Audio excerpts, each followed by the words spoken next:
Shalom, senang sekali dapat berjumpa kembali dalam program Bible Study Online CK7, di mana pada hari ini kita akan melanjutkan pembelajaran kita, saudara, dari Mazmur pasal yang ke-76.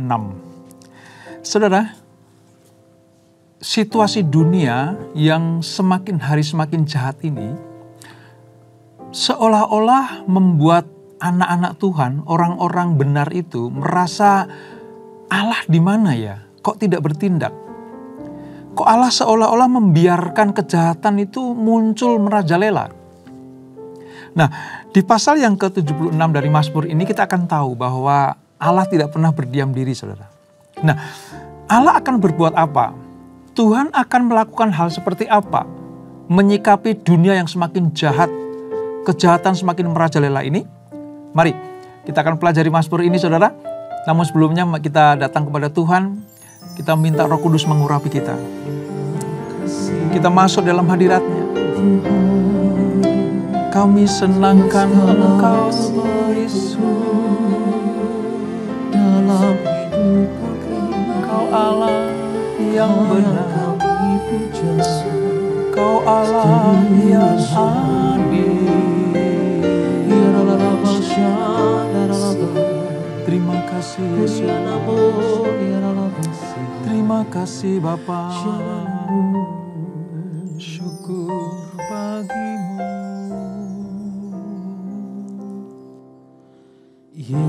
Yesus, kami puja, kami sembah sebagai Raja,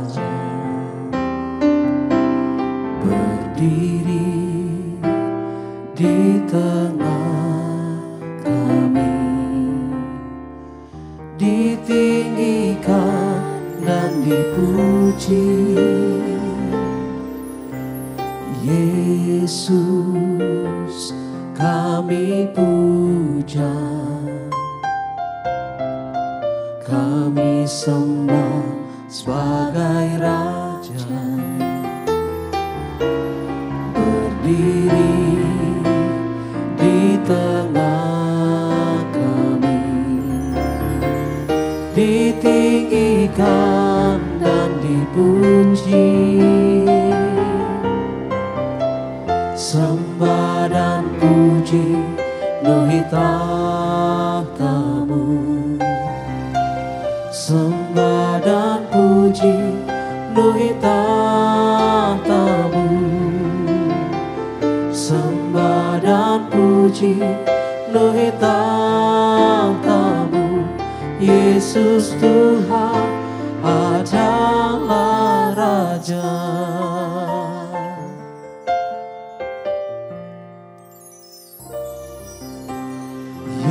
Yesus, kami puja,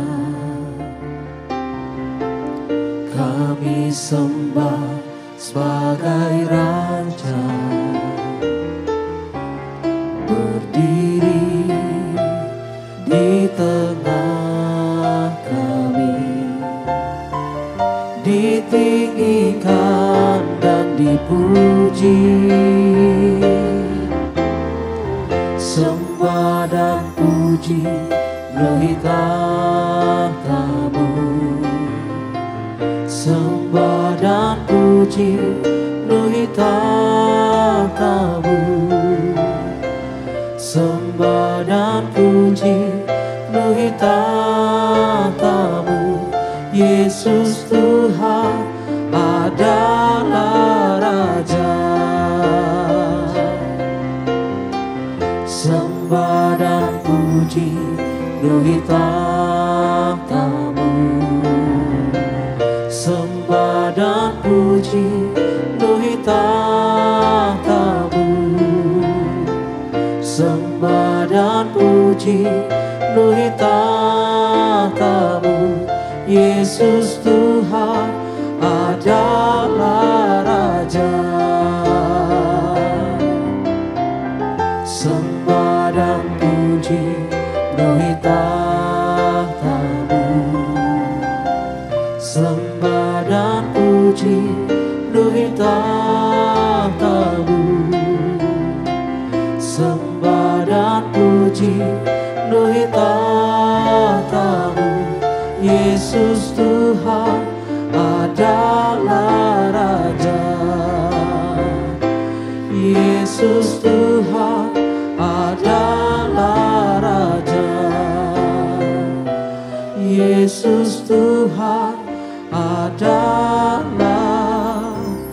Raja. Yesus Tuhan, Kaulah Raja, Kau satu-satunya berdiri di tengah kami, penolong Tuhan. Kau hakim yang Kau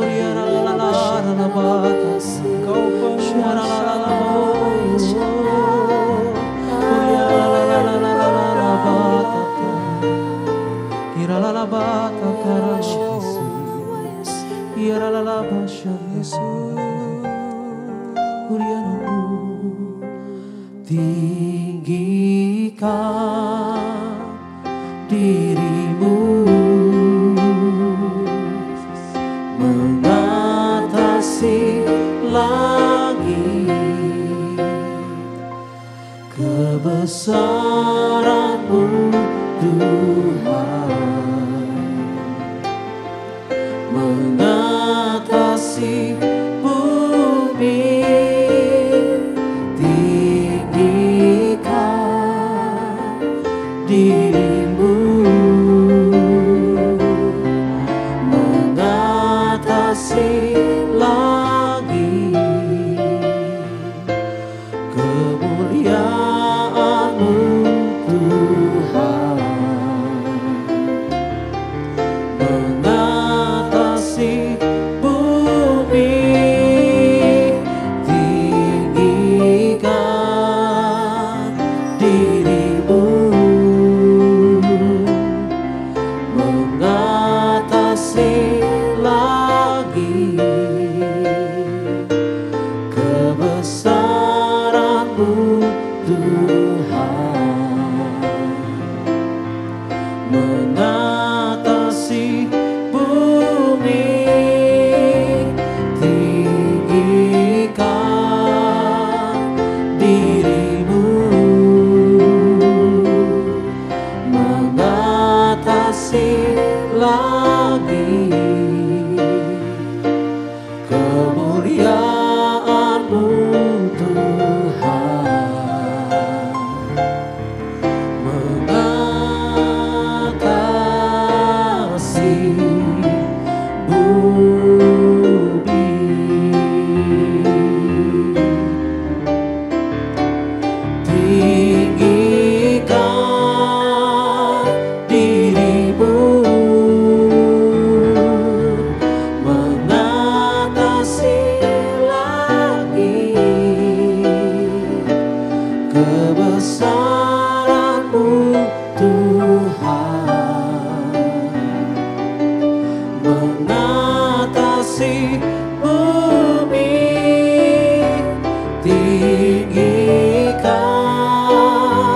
dirimu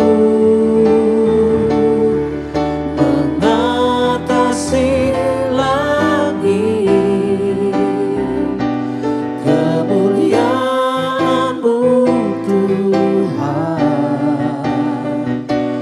kebesaran-Mu Tuhan kemuliaan-Mu Tuhan mengatasi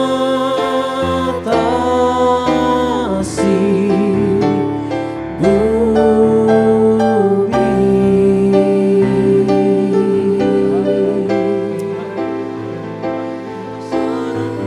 Hanya Engkau Allah yang besar, hanya Engkau Allah yang dahsyat, hanya Engkau Allah yang berkuasa.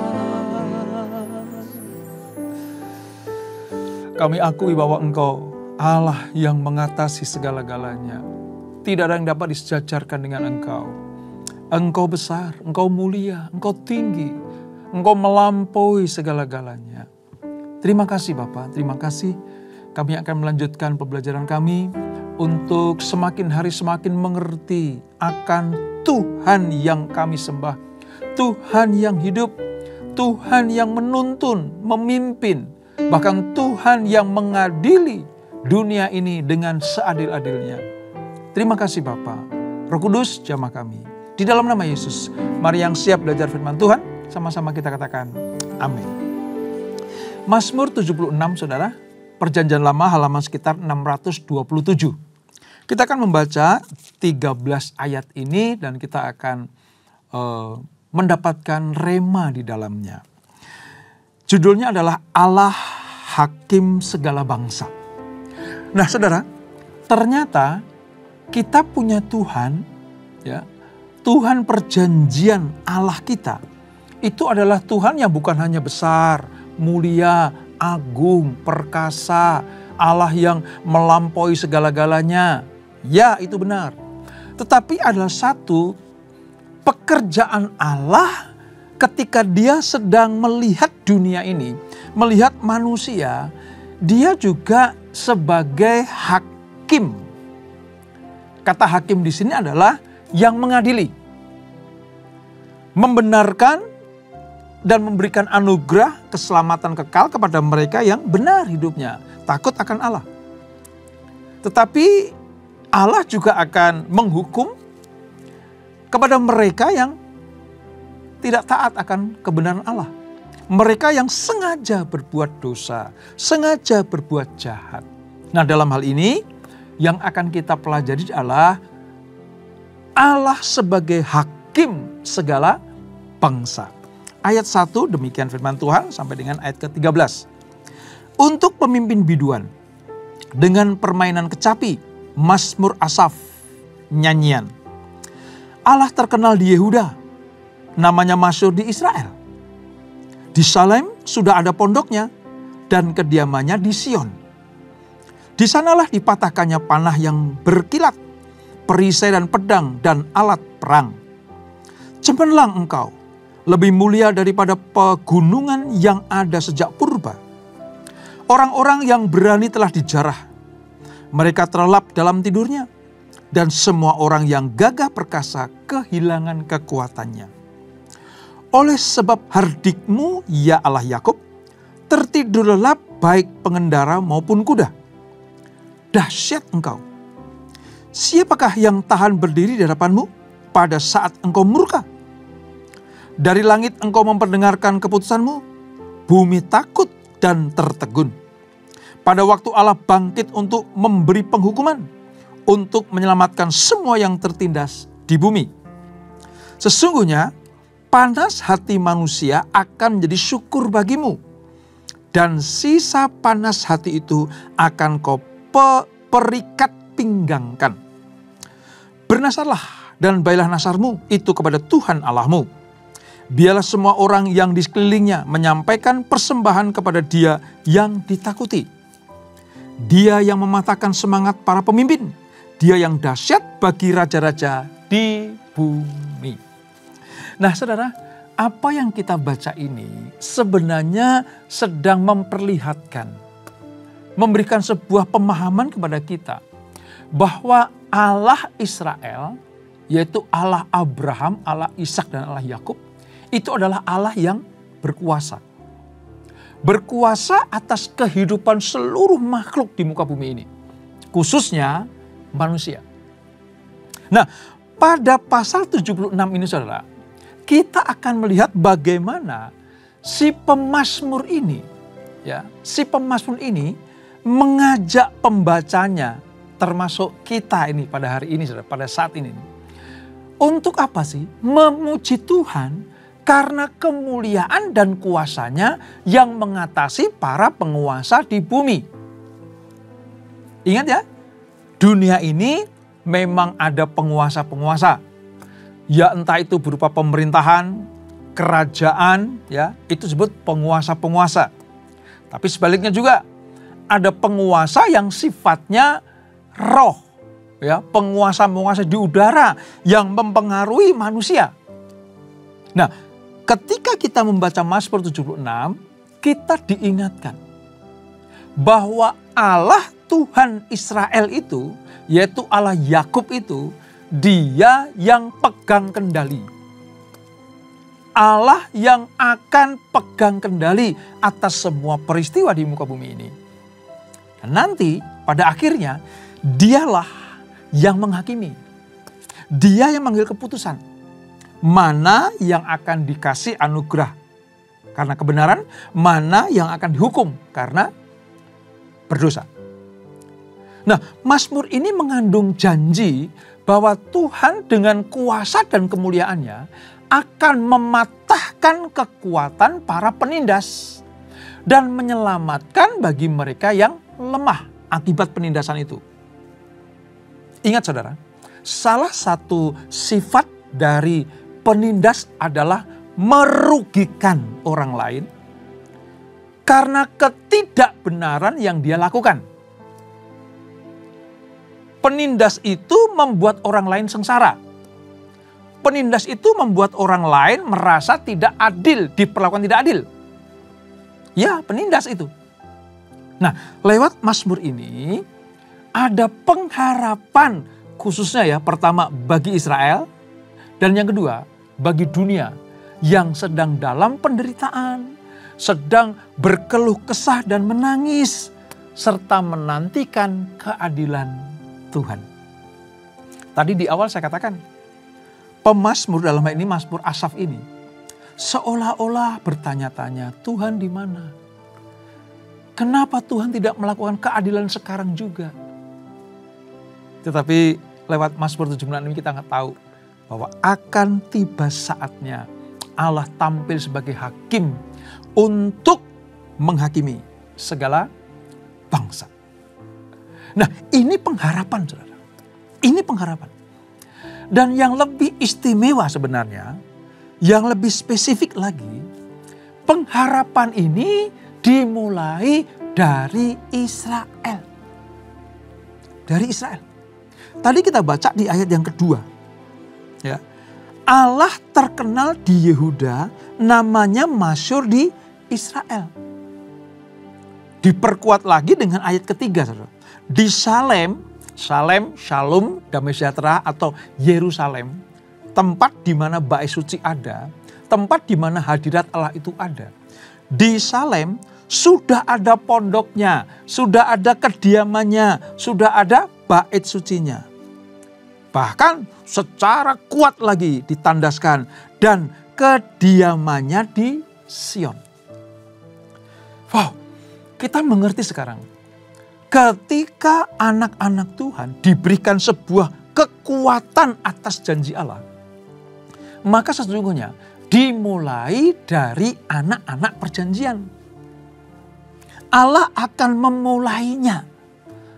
Pengharapan ini akan keadilan Allah ini dimulai dari rumah Allah. Artinya apa? Di tempat kediaman Allah. Nanti Allah akan bertindak adil. Menghakimi. Allah akan melakukan perbuatan yang adil. Dan ternyata dimulai dari Yerusalem. Dimulai dari Israel. Nanti menyebar sampai ke seluruh bumi. Sehingga apa? Sehingga ketika puncak keadilannya, Yesus datang yang kedua kali. Anak domba Allah, singa dari Yehuda, yang kedatangan pertama kali sebagai juru selamat. Lewat Natal yang kita rayakan. Lewat hari kelahiran Yesus yang kita rayakan, kita peringati itu. Itu kedatangan yang pertama. Tetapi kedatangan yang kedua adalah ketika dia bertindak sebagai hakim lagi. Artinya keadilan ditegakkan. Artinya kebenaran mendapatkan hak berkatnya. Ketidakadilan akan dihukum. Nah ini saudara. Nah ketika Tuhan memulai dari rumahnya, dari Israel, dari Shalom atau Yerusalem ini saudara. Kerajaannya di Sion itu bukanlah pembatas bagi kuasanya di bumi. Artinya begini, tidak hanya di lingkungan wilayah Sion saja. Tidak hanya di wilayah Yerusalem saja, tidak hanya di Israel saja, tetapi keadilan Allah akan berlaku di seluruh muka bumi ini. Tetapi dimulai atau jembatannya, penghubung antara keadilan Allah dari umatnya kepada bangsa-bangsa dimulai dari Israel. Dari Israel nanti keadilan Allah akan dinyatakan. Dari Israel nanti berkat-berkatnya akan sampai ke seluruh bumi. Ini saudara. Makanya kita jangan kaget, jangan heran sampai kita tidak tahu apa-apa. Semua peristiwa di dunia ini dimulai dari peristiwa yang ada di kotanya Allah, Israel atau Yerusalem, termasuk keadilannya. Nah, dari sini sebenarnya ada tugas berat bagi umat pilihan. Ada tugas yang menanti bagi Israel. Apa itu? Israel mengemban misi Allah atas keadilan. Ini konsekuensi Israel menjadi umat pilihan, biji mancanya Tuhan, menjadi umat yang dikasihi Tuhan. Sampai-sampai firman datang pertama kepada mereka, juru selamat pun lahir di tengah-tengah bangsa ini. Mereka punya tugas. Ada misi yang harus mereka emban.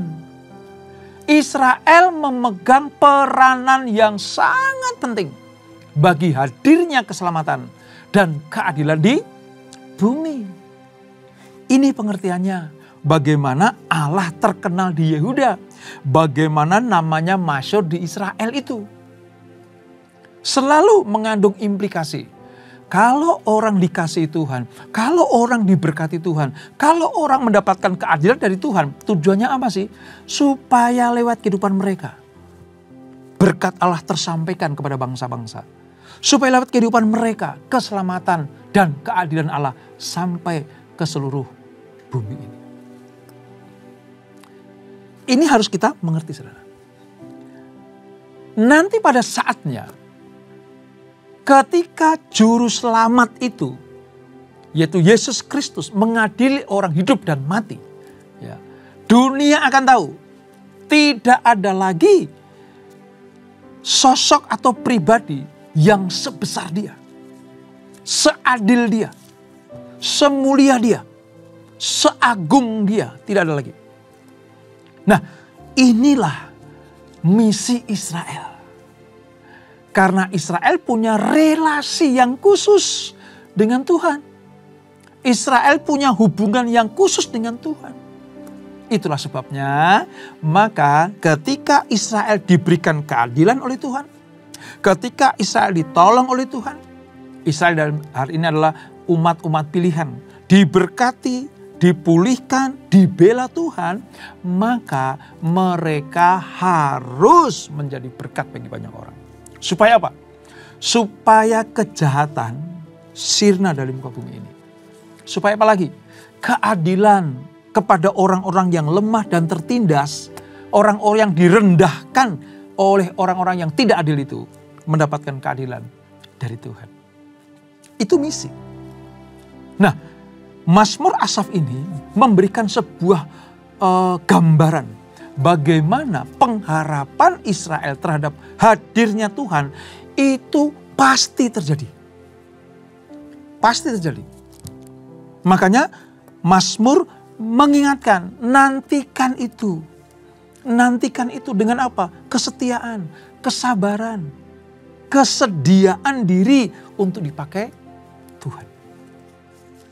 Ada satu hal yang penting harus kita mengerti, saudara. Begini, ketika pemazmur bilang bahwa Tuhan yang rumahnya ada di Salem.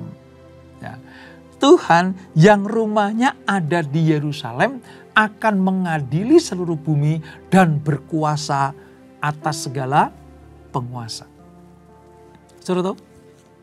Firman Allah itu ya dan amin. Firman Allah itu bukan impian kosong. Firman Allah itu pasti digenapi. Oleh sebab itu, ya, di tengah penderitaan dunia yang sedang terjadi ini,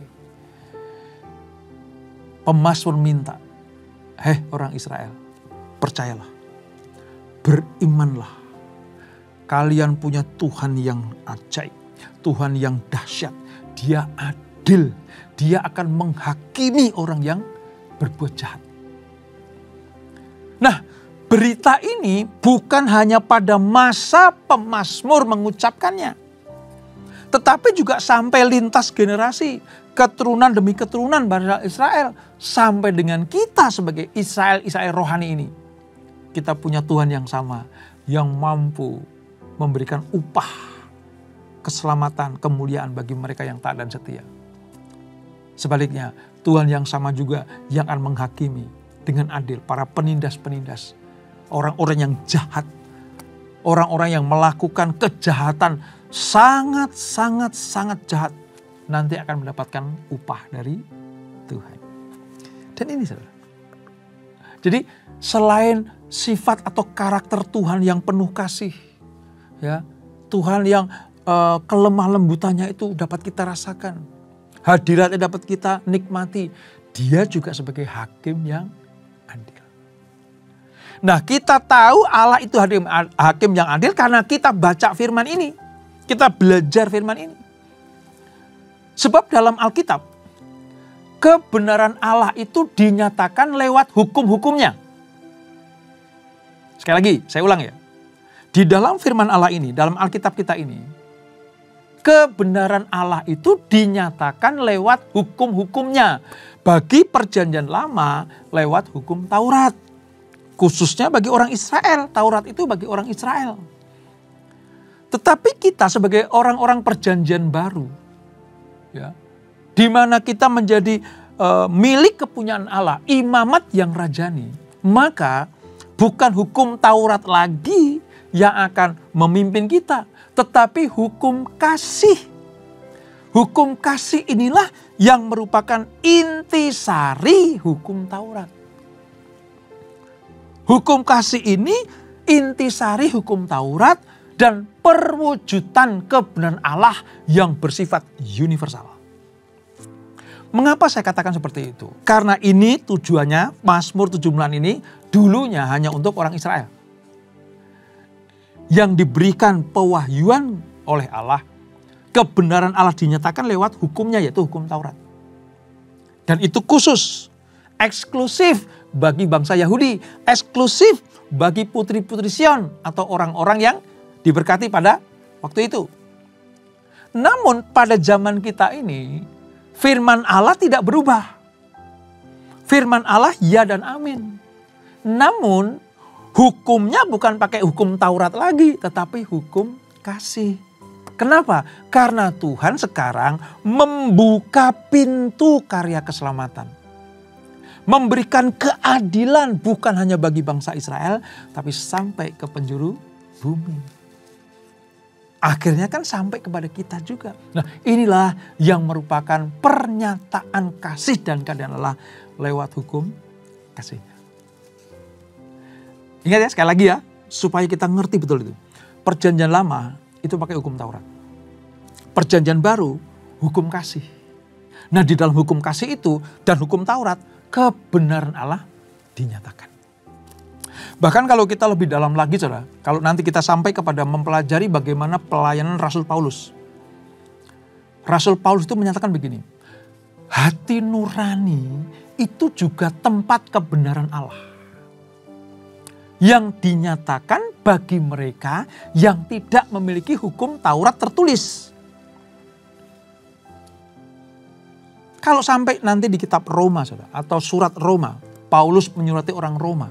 Hei orang Roma, orang-orang yang tidak memiliki hukum Taurat, artinya non-Yahudi, non-Israel. Mereka itu memakai hukum yang ada di dalam hati nuraninya. Itu jelas sekali. Tapi entah hukum Taurat, hukum kasih, yang menuntun manusia kepada lewat hukum Allah yang ada dalam hati nurani manusia, dua-duanya itu menyatakan bagaimana Allah berkuasa, Allah berdaulat, Allah menjadi hakim yang benar di tengah manusia dunia ini. Oleh sebab itu saudara, mari mengagumi Allah, mencintai Tuhan, mengasihi Yesus, ya. Hidup di dalam kebenaran itu harus menjadi gaya hidup kita. Gaya hidup kita. Kalau dulu Allah tinggal di pondoknya di Yerusalem, sekarang Allah tinggal di dalam pribadi kita masing-masing. Supaya kita tidak dihakimi bersama-sama dengan orang fasik dunia ini. Ayo cek hatimu, cek dirimu, cek hati nuranimu. Apakah engkau tetap setia pada posisi tetap menghamba kepada Yesus? Tetap hidup dalam kebenaran? Tetap melayani Tuhan atau melayani di luar Tuhan? Apakah kita tetap menghamba kepada kebenaran atau kita menghamba ketidakbenaran?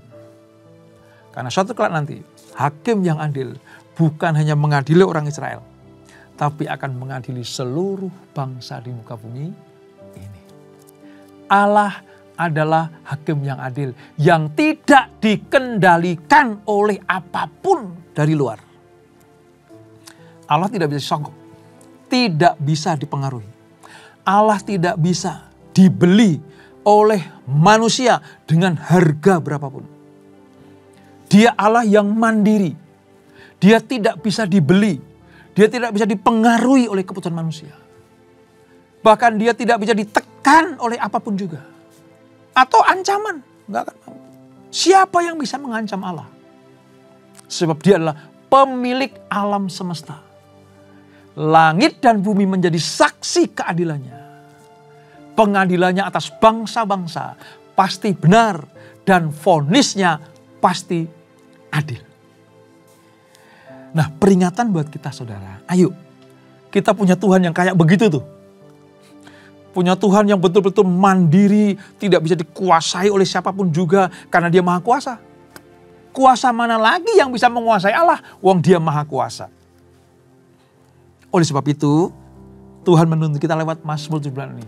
Siapa yang menjaga hidupnya benar, takut akan Allah, menegakkan keadilan dan kebenaran di dalam kehidupannya, di dalam ruang lingkup kehidupannya. Ya saudara? Nggak perlu takut kepada Tuhan. Nggak perlu takut terhadap keadilan Tuhan. Kapanpun Tuhan mengadili dunia ini, selama kita tinggal di dalam Dia, udah pasti hidup berkenan, diberkati, diselamatkan, dan tidak akan dihukum. Tetapi harus tinggal di dalam Dia. Artinya tadi itu mengasihi, menjaga hidup tetap benar. Ya, kalau dalam Wahyu itu dikatakan menjaga pakaian tetap putih bersih. Dengan demikian, kapanpun Allah mengadili dunia ini yang dimulai dari umatnya, Israel, Sion, umat perjanjiannya, kita nggak perlu takut. Sebab kalau kita hidup benar, Allah ada di dalam kita dan kita ada di dalam Dia. Dan itulah Mazmur 76 tentang Allah hakim segala bangsa. Kita berdoa. Bapa, terima kasih untuk anugerah-Mu. Kami mengerti sekarang. Kami punya Tuhan yang luar biasa. Tuhan yang memilih kami. Tuhan yang menetapkan kami menjadi umat kepunyaannya. Dan melalui kehidupan bangsa Israel sebagai sebuah gambaran bagi kami. Siapa yang dipilih Tuhan? Siapa yang mendapatkan anugerah Tuhan? Siapa yang menjadi umat pilihan Tuhan? Tuhan minta supaya hidup mereka adalah hidup yang berkemenangan, hidup yang benar, hidup yang suci, hidup yang dekat dengan Tuhan. Karena kalau tidak, Allah tidak akan pernah menyayangkan umat pilihannya. Kalau berbuat dosa, pasti akan dihukum Tuhan. Itulah keadilan Tuhan. Itulah Tuhan yang akan menghakimi segala bangsa ini. Sampai dengan kami umat perjanjian baru ini ya Tuhan. Kami tahu sekarang firman ini berlaku terus, progresif, dari masa ke masa, dari tahun ke tahun, dari abad ke abad, supaya kami tetap mengingat tentang hakim yang adil itu. Kalau kami hidup benar di hadapan Tuhan, kami gak perlu takut lagi. Sebab Tuhanlah pembela kami. Terima kasih Bapak, berkati anak-anak-Mu. Kami mengerti sekarang, kami adalah umat perjanjian. Kami hidup dalam kebenaran, supaya lewat kehidupan kami nama Tuhan dipermuliakan. Dan membawa banyak jiwa untuk datang kepada Tuhan. Kami serahkan hidup kami dalam tangan firman Tuhan. Dan sebelum kami berpisah, kami siapkan hati kami terima berkat yang daripada-Mu. Kekasih Kristus arahkan hatimu kepada Tuhan. Terimalah berkat kasih anugerah dari Allah Bapa yang berlimpah-limpah. Di dalam anaknya yang tunggal Tuhan Yesus Kristus. Dan persekutuan yang manis dalam Roh Kudus menyertai kita semuanya. Mulai saat ini sampai Maranatha. Yesus datang yang 2 kali menjemput kita semuanya. bertemu di awan-awan yang permai, menikmati kemuliaan kekal sampai selama-lamanya. Yang diberkati, sama-sama kita katakan amin, amin, amin. Tuhan memberkati.